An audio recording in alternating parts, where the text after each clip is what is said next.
Olá pessoal, aqui é o professor Márcio do canal Matemática Jedi. Hoje nós estamos vendo sobre os números complexos, certo? Nas atividades que eu mandei lá antes do segundo bimestre, a última que a gente mandou para recuperação, eu pedi para vocês fazerem lá pesquisa sobre polinômios, certo? E aí hoje eu estou falando sobre números complexos. Por quê? Porque lá nos polinômios a gente pode achar tanto uma raiz real como uma raiz imaginária. O que é uma raiz imaginária? Lá no fundamental, lá no 7º ano, no 8º ano, no 1º ano, a gente vê os conjuntos dos números numéricos. Aí a gente vê números inteiros, números naturais, números racionais, irracionais, o conjunto dos números reais. Só que existe um número que ele é imaginário. Imagina o seguinte, eu tenho essa caneta. Essa caneta é real, certo? Então ela é real, eu estou vendo.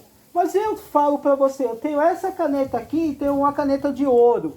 Na minha cabeça eu tenho uma caneta de ouro. Só que ela é uma caneta imaginária. Eu posso falar que eu tenho duas canetas? Não, eu posso falar que eu tenho uma caneta real e uma caneta imaginária. O número complexo, ele é um número imaginário.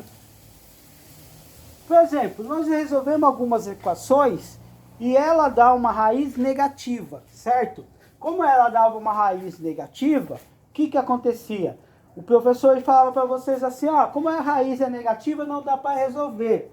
De fato, se a gente for pensar em números reais, não dá para resolver uma raiz negativa. Por quê? Porque uma raiz quadrada, uma raiz à quarta, uma raiz à sexta, uma raiz à oitava, uma raiz à décima, a 12ª, todas as raízes, todas as vezes que a gente vai extrair raiz, que elas são pares, então a gente não consegue achar um número negativo. Se é uma raiz cúbica, dá. Por exemplo, se eu vou achar a raiz cúbica de menos 8. Será que dá? Dá sim. Sabe por que ela dá? Pelo seguinte. Ela dá porque para você achar uma raiz dessa daí, ela tem o seguinte formato. Então, raiz cúbica, ó. Raiz cúbica de 8. Raiz cúbica de 8, ó. De menos 8. Dá? Dá porque ela pode ser assim, ó.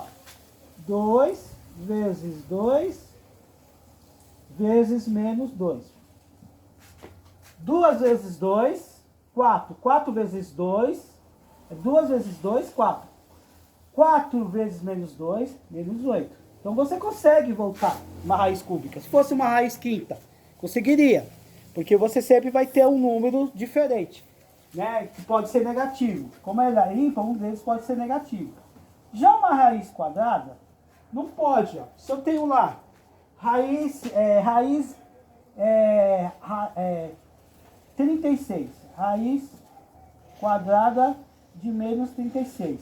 Por que não dá? Porque se você pegar 6 e multiplicar por 6, vai dar 36. Se eu pegar menos 6 e multiplicar por menos 6, também vai dar 36. Então não dá. Então, nesses casos, quando acontece isso, a gente entra no mundo do imaginário.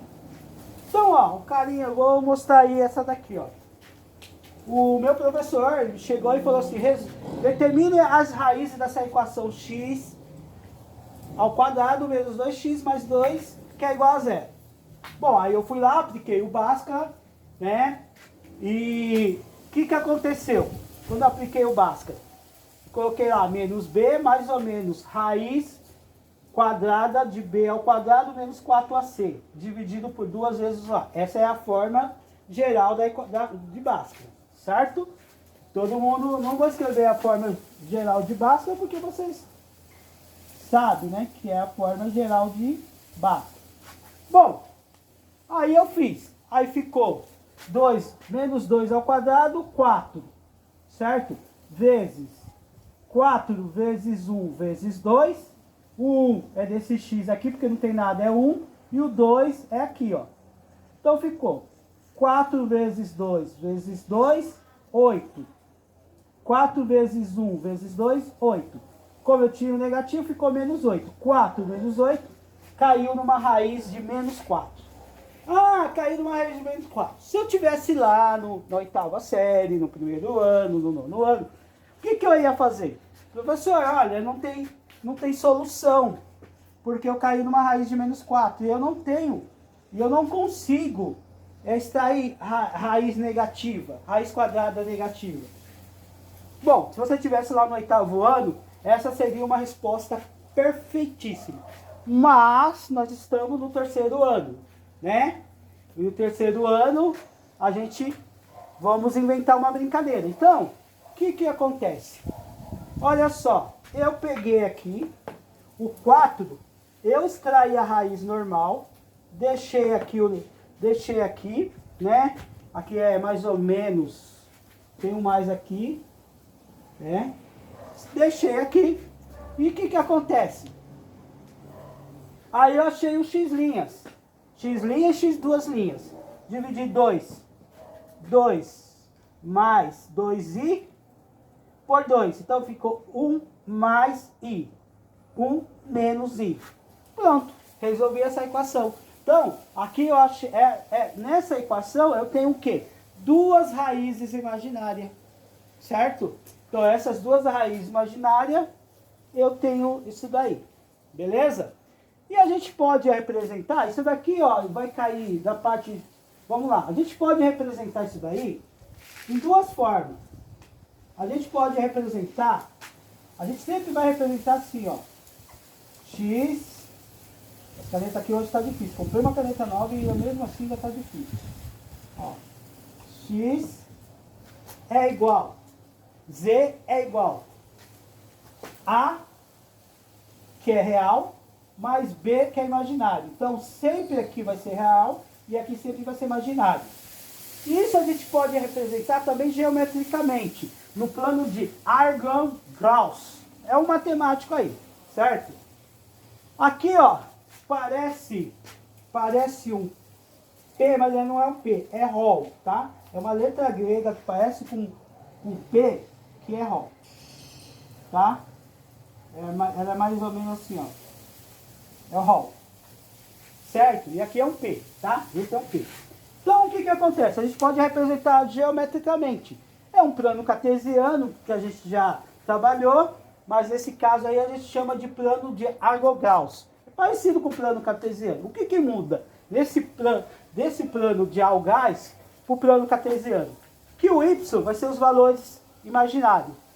E o X vai ser os valores dos reais. Então aqui eu tenho aqui, ó, 5 real e 4 imaginário. Então aqui eu tenho o 5, que é o número real, e 4 é o número complexo. Esse Rho, que a gente vai ver, é bom já começar a se acostumar com isso daqui, porque a gente vai cair em trigonometria disso daqui. Tem trigonometria disso daqui. Então, primeiro a gente vai começar com o mais fácil, que são as operações, mas também cai em trigonometria, isso daqui. Então a gente temos aqui, ó, módulo de Z, certo? O módulo de Z, toda vez que você vê uma barrinha aqui, você tem que saber que é módulo de Z. Ou seja, não existe número negativo, certo? É igual a Rho. Aqui é P, é o ponto de A e B aqui, ó. P é o ponto de A e B, aonde vai se cruzar, né, o número complexo com o número real, o número real aqui embaixo, e o número complexo aqui nesse eixo aqui, ó, horizontal, vertical. O eixo horizontal é o real e o vertical é o imaginário, tá? E aí a gente tem um módulo de complexo, o número complexo é Z ou Rho. Então a gente pode se chamar ou Z, ou módulo de Z, ou Rho. O Rho, ele cai aqui, ó, no teorema de Pitágoras. A ao quadrado mais B ao quadrado, raiz. Isso daqui a gente vai ver um pouquinho mais pra frente, mas eu já estou colocando essa parte para vocês se identificarem. Beleza? Espero que vocês tenham entendido. Qualquer dúvida, me procure no WhatsApp, ok? Tenham boa tarde.